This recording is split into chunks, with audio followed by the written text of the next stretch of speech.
Howdy, howdy, folks, and welcome to Moose Podcast number 400. Say it's spring.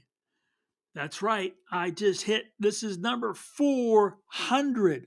400 podcasts. Didn't know I had that much hot air in me. I mean, information. Boy, can you believe it? I cannot believe it. It's over 7,200 minutes. 600 hours of me going blah, blah, blah, blah, blah. And you guys have been here the whole time. I owe you a big debt of gratitude. Thank you ever so much for all your support, your kind words, your being here all these years. It means the world to me, which is why I keep doing them. So, hey, I guess somewhere there's horns are being blown and confetti being thrown in the air. Podcast number 400 is now on the airwaves. Wow. I love the people keep saying the podcasts are going away. I'm still here, so at least one's still going. So thank you folks ever so much. Want to thank my good friends at Bedford Camera, bedfords.com. Have you guys been hearing about all these tornadoes? Now, as of the recording of this podcast, none of the stores have been directly hit, but they've been hit other ways, with especially electrical outages. And as we all know, right, all our devices depend on that electricity. But you guys, I hear you guys have been right there supportive of my good friends at bedford.com. I won't forget that. I know they won't. They have the great prices. They got the inventory. They got the Moose discount after you check out. These folks, they are troopers. So, hey, if nothing else, wish them well as they get through this really nasty stretch of nasty weather. Those are my good friends at Bedford's Camera, bedfords.com. Say it's spring. Well, this came from a couple emails, and there is the obvious way for your photograph to say spring, right? It's just pretty flowers. And as one person pointed out, she said, I can go to my local store, grocery store, and basically 365, I can get flowers. So flowers in and of themselves don't necessarily say spring. And she's right. So the question was, how do you say spring in your photography, and especially in wildlife photography? Well, geez, it's a marvelous question and got me to pondering. There are the obvious things, right? Let's just start with, baby birds, right? Baby birds, everybody knows baby birds are a springtime thing. And that just means getting involved in nesting bird photography, which is amazing. It's an amazing thing to do. I am totally frustrated. Here we are in June. God, we're in June already. And the ranch seems, when it comes to nesting birds right now, all my boxes are quiet, which it's got me baffled as well as depressed.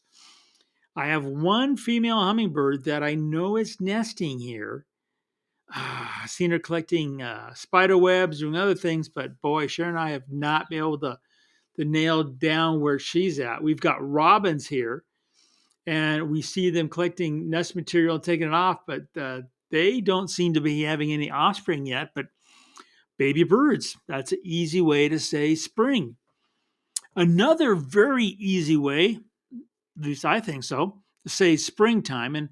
And we're talking about telling a story here, not just a photograph that says spring, but telling a story is incorporating the time of year in the photograph.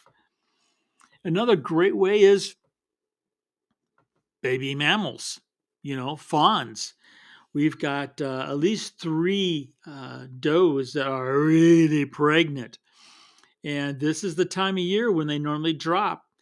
And we've been watching one that's been kind of selected as one little area of grass a lot.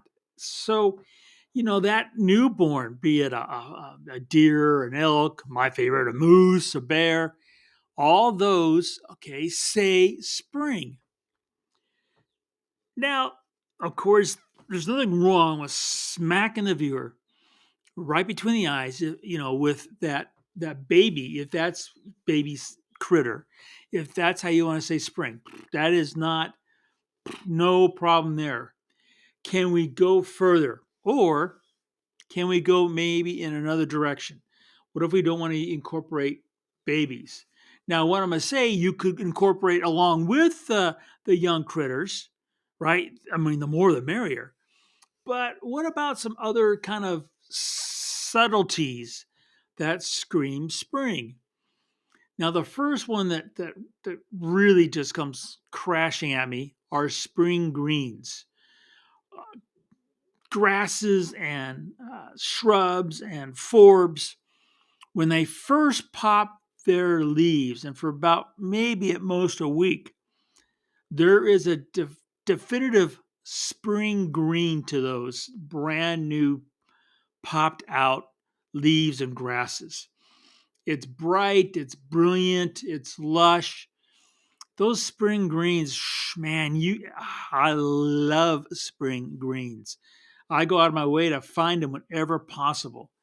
Now, what if you were to take, well, I mean, this is probably the first blog post for the podcast. I'm actually going to post a couple of photographs because I've got in this the first example I'll talk about spring greens. I've got the one of the does I was talking about where she likes to be bedding down. She's in those spring greens, and around her are dandelion heads, right? Those dandelion heads, whew, that combination, spring green, dandelion heads. We know those puffy little balls only come out in the spring. Everything about it says spring. The deer, the grass color, and those dandelion heads. So that's one of the photographs that's going to be in the blog post as an example of what I'm talking about. What's another example? How about incorporating color with critters? Talked about spring greens, right? That's one way. Now I've been working with, and we had weird weather like everybody else, but not so severe. We've got this one flowering tree, a crabapple, which is just gorgeous. The blossoms are this great color, almost kind of like remind me of a cherry tree. And it's set up in such a way that the evening grosbeak, Sharon's favorite bird, like to land in that before they go off to the various seed feeders we offer. So I have been working with trying to get the shots, and we had the snow come in, and the tree was gorgeous when I was in Alaska up in Kodiak. Had this snow come in 2 days before I got home, and yes, it knocked off a lot of blossoms.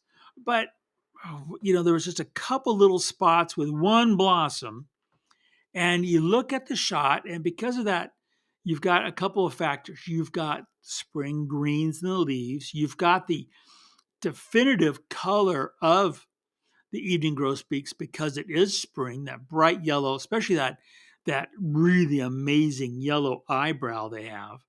Then that little splotch of that, I guess it's pink, I don't know, reddish color of the blossom. Anyway, you've got those elements in the frame, and you go, oh, it's spring. So then you're incorporating a number of spring elements into that photograph to say spring. Now, the one element that I think is just the cincher, that clinches it, puts it in a big bow for you, has to do with light. Not just any kind of light, not just saturated light, not just, any light. I'm talking about really fresh and airy light. Now, what's fresh and airy light? Ooh, boy.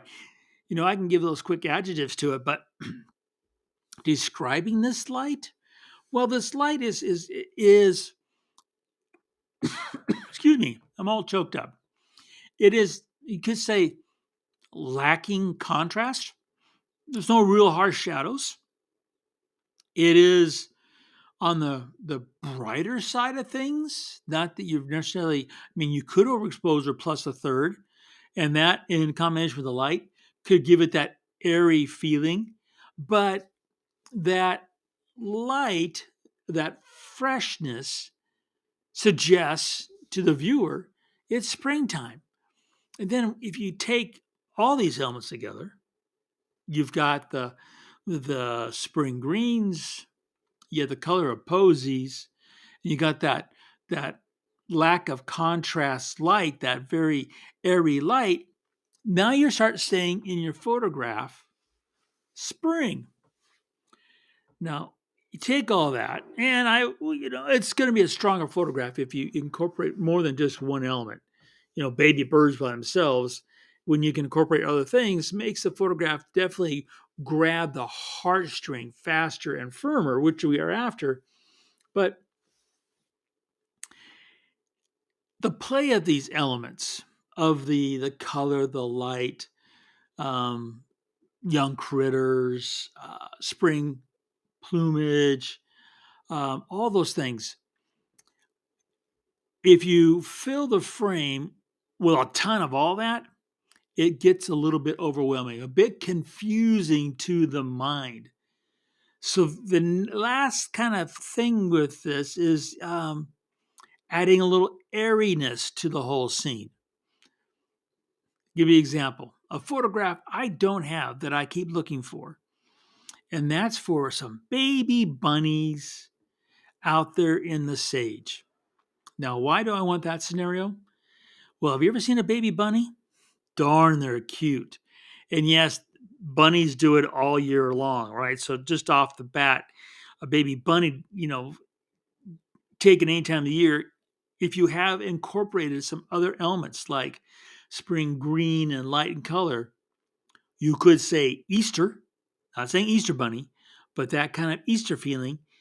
That shot is one I've been looking for with a baby bunny. And the point is, the bunny itself would be small in the frame. I don't want to fill the frame, because if I fill the frame with that baby bunny, it doesn't look like a baby bunny.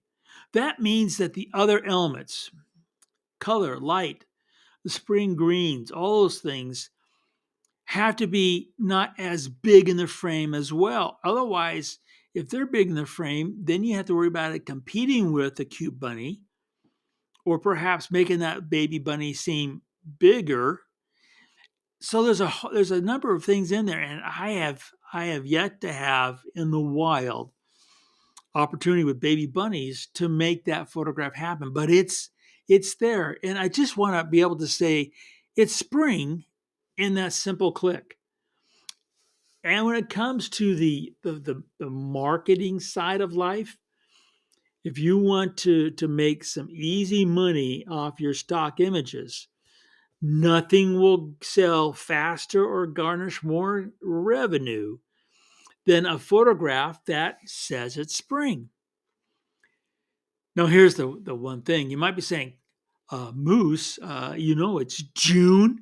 Isn't it kind of late to be, thinking about this?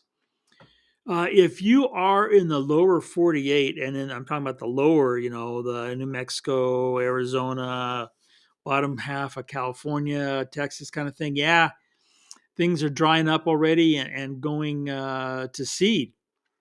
If you're up in the middle area, like I am near the Canadian border, spring has sprung, but it's definitely not on the way out yet. It's still going up to its peak. And then if you're going further north, it's even a little bit more delayed.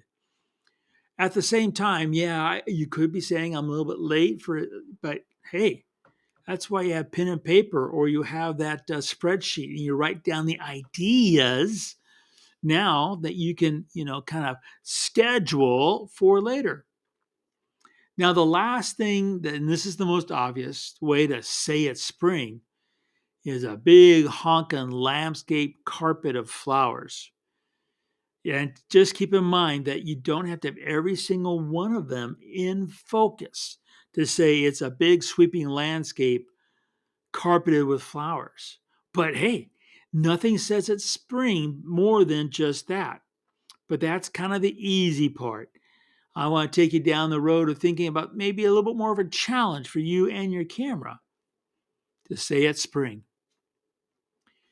You folks have a marvelous week. Look forward to talking to you more. And remember to make every click your story.